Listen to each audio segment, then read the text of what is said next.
Let's highlight 3 NBA players I'm looking to invest in for the near future. What's going on, guys? Matt here, back again with another video. It's been a while since I've spoken about some buys that I'm looking at for the NBA, and this one will have a special focus on the 2020 NBA draft class. Now, last year I did a video on 3 players from the same draft class that I liked at the time, and I do have to be transparent in saying that I no longer like any of those 3 players anymore. Patrick Williams is one I still kind of like, but he's currently out for the season, but I also fear his development with all of the star power around him. Isaiah Stewart has dropped off since his rookie season, which I was surprised about considering the logjam at center, which has been cleared by Detroit. And lastly, Theo Maledon is barely getting any playing time for a team that is prioritizing minutes for their younger players. The good thing during that video that I said was that I was going to wait until the offseason to buy their cards, which I did, but it also allowed me extra time to research and analyze their play. The extra time made me not go as heavy as I thought I would, and in seeing what has happened in their second year of playing probably has saved me some money. Don't forget, this draft class was regarded as generally weak by the media in comparison to previous years, but I do think they have exceeded that expectation with how many solid players have popped up from the draft. Before we start, smash the like button and hit subscribe if you enjoy sports card content, and comment down below your thoughts on the players that I'm looking to purchase. Let's run through the first player, and that's Tyrese Haliburton from the Indiana Pacers. I'll be honest, I wasn't really buying into the hype of Haliburton after his rookie season, and especially his card prices, but I've still kept a keen eye on him. The greatest franchise of all time in the Sacramento Kings recently traded away their promising young guard for a package which included all-star forward Domantas Sabonis,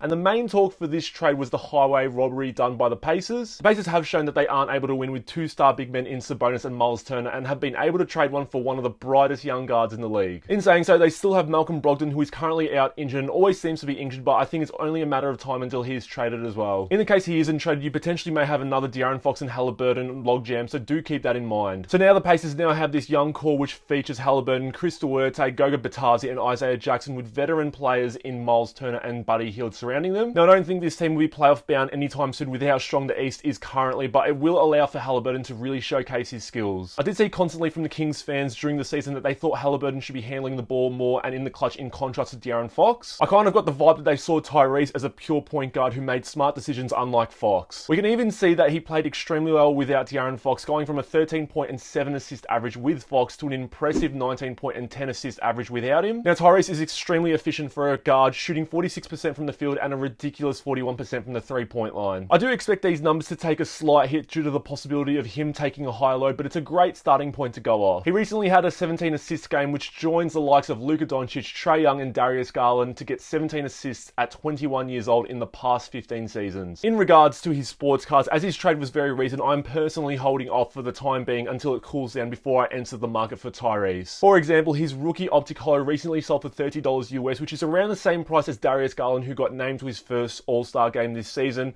so I'd be looking to wait until it comes down another 20 to 30%. I personally won't be buying that specific card, but looking at a nice numbered Prism, Optic, or Select card. You've also got to remember that the Pacers are nowhere near the play-in game, so once it reaches the playoffs, the spotlight will be off Tyrese, and it will be a great time to buy. Going on to the second player, and that's Onyeka Okongwu from the Atlanta Hawks. Onyeka was the 6th pick in the 2020 NBA draft class and was well known in high school for playing with the Ball brothers at Chino Hills High School. He's currently playing behind Clint Capella at the Hawks, and I think you'll notice another theme in this video in that I'm investing in players that I think could have an increased role in the next year or two. Capella signed a contract extension last season after playing extremely well in the playoffs, but has dropped off this season. I do think he'll be traded next season. It's obvious in the limited playtime that Onyeka is seen as the future starting center by the Hawks, and Capella is hindering that development. He was unable to play the start of his second season thanks to shoulder surgery, but is now averaging 9.6 rebounds and 1.5 blocks per game on 71% shooting. The comparison for Onyeka has been Bam Adebayo, and we saw how long it took Bam to develop his offensive game, so I think that is very realistic. Defensively is where he seems to excel the most, and we saw that in stretches during the playoffs during his rookie season where he was asked to guard Giannis and Joel Embiid. Now, obviously, big men typically don't retain hobby value as much as the guards and forwards, but I do think Onyeka can definitely build some hype. Once Clint Capella goes, he potentially has Trae Young to play with, and there'll be a ton of alley-oops that will go to him, which will help his offense. In looking for some Okongwu cards, I did trade for a couple of short printed cards in his Select Green Disco numbered to 5 and his Pink Optic Fast Break Auto numbered to 20. I was also fortunate enough to buy an Optic numbered to 59 for $20, which I thought was fair value as well. In saying so, I'm comfortable with the cards I do have of Okongwu, but if you do want a price comparison, his red team colored Prism numbered to $299 went for $100 US recently. Now that's a huge jump from $50 US in late January, so maybe wait a little bit longer before buying in. Now let's move on and highlight our last player in Jalen Smith from the Indiana Pacers. So I actually drafted this video days before the trade deadline, hoping Jalen would get traded to a team that could utilize him, but instead he gets traded to the center-heavy Indiana Pacers. I did see a tweet going around after the trade that the Pacers were not looking to keep him there there long term, so he could potentially be out of there next season. Jalen made a ton of news because the Phoenix Suns declined his team option, which is extremely rare considering how team-friendly a rookie contract is. Now, usually if a team declines your team option, it either means that salary isn't worth it or the team doesn't rate you. And because Jalen's salary was low, people thought it was because he was a draft bust, but it was actually because they thought that he would be more of a playmaking power forward, but ended up working better as a small ball center, which is a position that Phoenix are stacked at. Thanks to the Suns declining his team option, this makes Jalen Smith an unrestricted free agent in the offseason, meaning he will get to go wherever he wants. Now, this play for me personally isn't so much about the current season, but looking into the future and hoping he goes to a team that either starts him or gives him consistent and solid playing time. If you look at Smith's stats for the season, I wouldn't blame you if you're unimpressed as a big man averaging 6 points and 5 rebounds for the season. Keep in mind, he's been stuck behind DeAndre Ayton, JaVale McGee, and even Bismack Biyombo, but he's had a great run of games as a starter around late December and early January. In starting 6 games due to injury, Smith was able to average 16 points, 10 rebounds, and 1 block per game,